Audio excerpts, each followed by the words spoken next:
Welcome back. America ने पहलगाम वाक़े की जिम्मेदारी कबूल करने वाले द रेजिस्टेंस फ्रंट जो ग्रोह है उसको आलमी दहशतगर्द तंजीम में शामिल भी किया और कहा कि लश्कर तैयबा का ये फ्रंट जो है वो नुमाइंदा भी है। पाकिस्तान के दफ्तर ख़ारजा ने इस हवाले से एक रिबटल भी दिया और लश्कर तैयबा का जिक्र करते हुए कहा कि इस तंजीम का किला कमा कर चुका है पाकिस्तान, जो सब जानते भी हैं। बहरहाल ये जो मूव अमेरिका की जानिब से किया गया है इसको पाकिस्तान किस नज़र से देखता है, इस पर बात करते हैं एजाज चौधरी साहब से, साबिक सफ़ीर हैं। बेहद शुक्रिया फॉर ज्वाइनिंग अस। एजाज साहब, इस मूव को आप कैसे देखते हैं? क्या इसको ये समझा जाए कि भारत की जानिब से जो बयानिया है वो एक तरह से अमेरिका ने तस्लीम कर लिया है? अरे क्या देखे ना, इस तरह के जितने भी ग्रुप्स हैं, पाकिस्तान का क्या ताल्लुक है उनके साथ? हमारा कोई लेना देना नहीं है।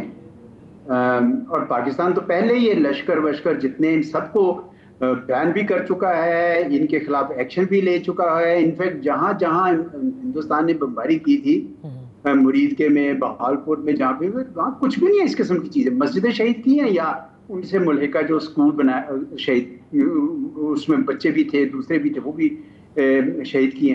तो ये तो अगर अमेरिका ने किया तो खूब किया, हम भी कर देंगे उसको, क्योंकि हमारा तो कोई लेना देना नहीं उनके साथ। इस किस्म के अगर कोई भी ग्रुप हैं तो वो उसको ठीक है, हिंदुस्तान ने कहा होगा जी इसको कर दें तो हम भी बैन कर देंगे। मेरा नहीं ख्याल कि हमारा कोई उसके साथ लेना देना है। और उससे हिंदुस्तान ने तो सबूत देना है कि पाकिस्तान का क्या ताल्लुक है, हमारा क्या ताल्लुक है उस तंजीम के साथ या किसी भी तंजीम के साथ या पहलगाम के वाक़े के साथ। तो मैं नहीं समझता कि इस बात में कोई हकीकत है कि जी उनका वो उन्होंने मान लिया है। सिर्फ उनको ये है, तसल्ली दी है उन्होंने कि जनाब ये देखें हमने इसको बैन कर दिया, तो पाकिस्तान भी बैन कर, सारे बैन कर रहे हैं इसको। देखो दहशतगर्दी का कितना है। तो मैं नहीं समझता कि इसको उससे कोई ताल्लुक है कि अमेरिका ने उनका नैरेटिव या बयानिया। जो जयशंकर साहब हैं, आपने देखा कि एक्स प्लेटफॉर्म पे आके उन्होंने बड़ा लिखा भी, जीरो टॉलरेंस टू टेररिज्म। क्या भारत ये समझने से कासिर है कि अभी तो उन्होंने कोई तहकीकात की नहीं है पहलगाम वाक़े के हवाले से, किसी को सामने नहीं लेकर आए? और जिस ग्रोह का वैसे उन्होंने जिक्र भी किया है, पहले उस ग्रोह ने तस्लीम किया, बाद में उस ग्रोह ने यह भी कहा कि हमारा अकाउंट हैक हो गया था।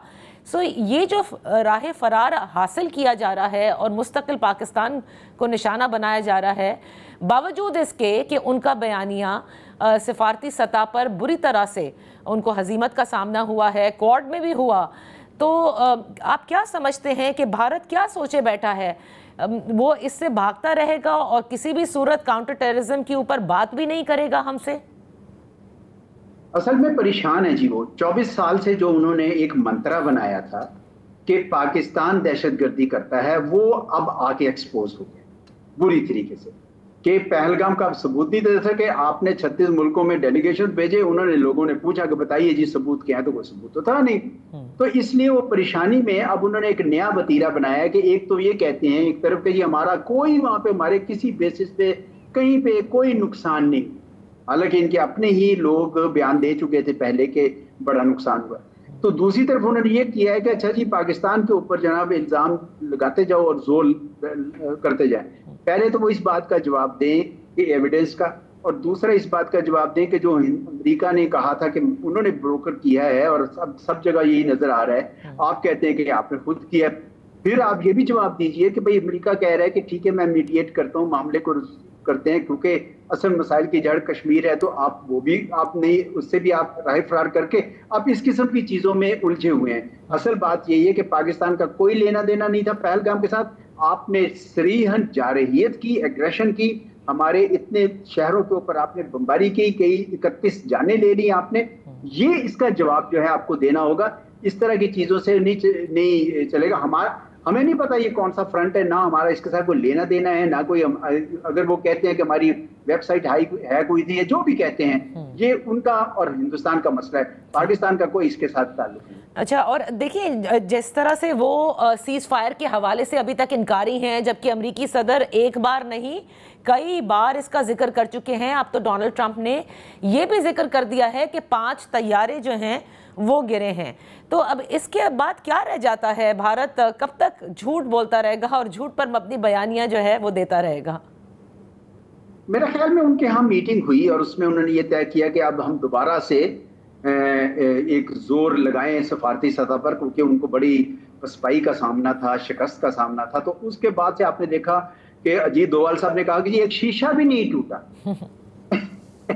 मतलब लॉफेबल भी हो जाते हैं ना ऐसे इस किस्म के जो दावे हैं। और जयशंकर साहब भी जोश में आ गए, लेकिन आपने पता है कि दुनिया इनकी बात नहीं मान रही। अभी सबसे ज्यादा जो सबूत बड़ा आया वो है एससीओ की मीटिंग। वहां पे जाके पहले इन्होंने डिफेंस मिनिस्टर्स की मीटिंग में भी जाके ये बात करने की कोशिश की, उन्होंने उसको नहीं माना। फिर जब फॉरेन मिनिस्टर्स की मीटिंग हुई उसमें भी नहीं माना। तो उसके बाद इनको अंदाजा हो जाना चाहिए कि भाई ये जिनको ये कहते थे कि हम तो ग्लोबल साउथ के लीडर हैं, कोई मुल्क मानने को ये तैयार नहीं है। तो आप ये बंद कीजिए। आपने IMF में पाकिस्तान के खिलाफ कोशिश की, आपने FATF में दोबारा से आपने कोशिश की, कहीं भी कामयाबी नहीं हो रही। तो ये इस तरह के चौंचलों से, इस तरह के मसलों से मैं नहीं समझता कि उनका जो बयानिया है वो दुनिया में कहीं कबूल हो। अच्छा, एजाज चौधरी साहब, जो आज हम देख रहे हैं कि दहशतगर्दी में इतने इजाफा हो रहा है, खुसूसन बलूचिस्तान के अंदर, उनकी अपनी रिपोर्ट है महकमा दाखिला की कि 45% दहशतगर्द वाक़यात में इजाफा हुआ रवां साल के पहले 6 माह में। और ये फितनाउल हिंदुस्तान जिस तरह से मुस्तकिल अटैक कर रहा है, हमें अब मज़ीद क्या करने की ज़रूरत है? और BLA और इन सब को जिस तरह से ये आलमी दहशतगर्द तंजीम में शामिल किया गया है, उनके किसी ग्रोह को, how do we get into that? Because हमने कई बार इसको रेज किया है। जी, मेरा ख्याल में थोड़ी सी इसको ज्यादा यानी दिल जमई से काम करने की जरूरत है। पहले पाकिस्तान में मैंने ये तासुर देखा था, शायद हम सारे उसका शिकार रहे, कि हम अमन की खातिर ज्यादा ये बात करते नहीं, लेकिन नहीं यार दोनों मुल्कों में अमन हो जाए तो बेहतर है, ये ना उठाए ये मसले जो हैं। लेकिन अब तो आपको ये उठाने पड़ेंगे मामला, और आपको बताना पड़ेगा कि 2011 में इनके जो शर्म शेख में मीटिंग हुई थी प्राइम मिनिस्टर्स में, वहां पे ये माने थे कि भाई बलूचिस्तान में कोई मसला है। उसके बाद आपको याद है कि ये ब्राह्म भुक्ति वगैरह, ब्राह्म दाग भुक्ति वगैरह को ये अपने पासपोर्ट भी देने की खबरें आती रही। और BLA और इनके भी मुझे याद है कि सेनेटर चक हैगल जो सेक्रेटरी ऑफ डिफेंस थे उनके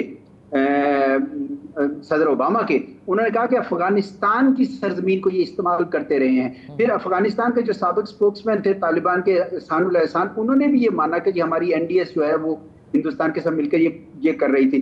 फिर आपके पास जो टारगेट किलिंग्स आपने जो 2023 में 20 टारगेट किलिंग की हैं, उसके जो सबूत हैं, अब इसको करना ये है कि अब सिर्फ बात नहीं करनी चाहिए। मेरे ख्याल में इनके खिलाफ मुकदमे दर्ज करने चाहिए, उनके बाद लेटर रोगेटरी निकाले जाए, इंटरपोल को भेजे जाए, और सारे ये बड़े बड़े मुल्क हैं उनको भी भेजा जाए। और हमें ये मतलूब है ये लोग जो जिनको इन्होंने कोई पनाह दी हुई है, इस तरह करके जरा थोड़ा सा इसको कानूनी लिहाज से भी इसको देखना चाहिए। खाली सफारती बातें कहने से काफी नहीं है।